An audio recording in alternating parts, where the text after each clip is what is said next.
More fuck, but row fire. We got workout number 5 of month. Are we in 10 or 9? 9. Month 9, workout number 5. So, like we told you before, we're kind of be switching it up this month. But today's workout, we got 2 different strength sections and then 1 conditioning. So, part A1, 5 per side of a single leg double dumbbell RDL with a 3-second pause at the bottom of each rep. And then A2 is going to be 10 kettlebell goblet squats with a 3-second lower. So we're going to go over that real quick. We've done these RDLs before. We were just over there a couple weeks ago and we know we reviewed these with you guys. You're going to have a dumbbell or kettlebell in each hand. You're going to hinge down towards the floor while you're on one leg, keeping that back flat. Ideally, we're going to get to our bottom end range of motion. You're going to pause for 3 seconds. Then you're going to use your hips to squeeze your butt and pull the rest of your body up. So again, it's a controlled hinge down, 3-second pause, stand on up. You're gonna do 5 of those each leg.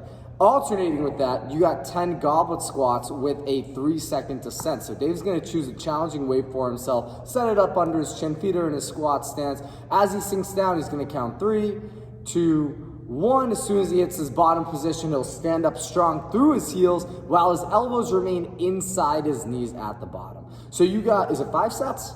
5 sets. 5 sets, okay, going back and forth between those 2 movements. Feel free to increase in weight as able. If you maybe get through 3 sets, you're like, I think I can do a little more, finish the last 2 out with a little bit more weight. Section B1, 10 per arm dumbbell push presses with a 2-second lowering down each rep, and then 10 per side single kettlebell chainsaw row. So for the push presses, Dave is gonna have both dumbbells up on his shoulder, but he's gonna get 10 reps on one arm before switching to the other. So he's gonna get a small dip with the knees, he's gonna drive up, and then as he's coming down with that right arm, he is squeezing nice and tight. So he's trying to flex his bicep, flex his tricep as that dumbbell lowers back to his shoulders, taking 2 seconds. Once he does 10 reps on one side, he would switch to 10 reps on the other. After he gets a set of that, and he will switch to that 10 per side single kettlebell chainsaw row. So this is very similar to a bent over row, except we're gonna have that kettlebell get all the way to the ground. He has a staggered stance. If he's rowing up with his left hand, his left foot's gonna be back. He is setting his back still by puffing his chest out. He's driving his elbow up to the sky and then controlling that weight back to the ground. He's starting up that lawnmower and that chainsaw all in one motion.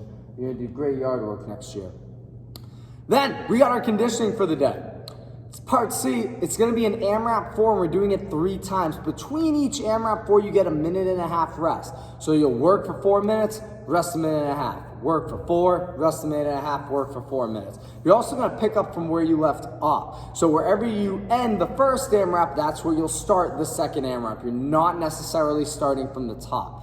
The 4 movements we got in the workout is going to be 8 calories on the bike, 8 alternating double dumbbell thrusters, 12 challenging height box step-ups, and then 32 ab bicycles, which will be 16 on each side. So your goal is going to be, through the total of 12 minutes of work, get in 6 rounds. So you're thinking about a round every 2 minutes is gonna be your goal. So for that first movement, the calorie bike, Dave's biking, he's so fast he already did the 8 calories. You didn't even see him, crazy. Then he's got the 8 alternating double dumbbell thrusters. He's gonna have a dumbbell up on both shoulders, just like you do with the push presses. He's gonna sink down into a full squat. That's the important part, not how much weight we can do. Once he stands up, he's pressing one dumbbell up over his shoulder, locking it out, and then his next rep, he presses the dumbbell weight out with the other. It's 8 total reps for each arm, correct? Yep. Then the 12 box step-ups. Make this a challenging height. For some of you guys, try to do the 30-inch side. If you do the 30-inch side, make sure your back foot isn't dragging up the side of the box. When you step one foot on, that leg needs to lock out all the way before the other foot steps onto it. Then you step down, you alternate the leg you go up with. So again, that's 6 each side, 12 in total. Then for the 32 ab bicycles, it's 16 each side there. Dave will be down on the ground, fingers interlock behind his head, right elbow to left knee, and then left elbow to right knee. And you don't even need to get that pause in there. You can just stay in motion, boom, like that. Key point, make sure that opposite leg extends out all the way.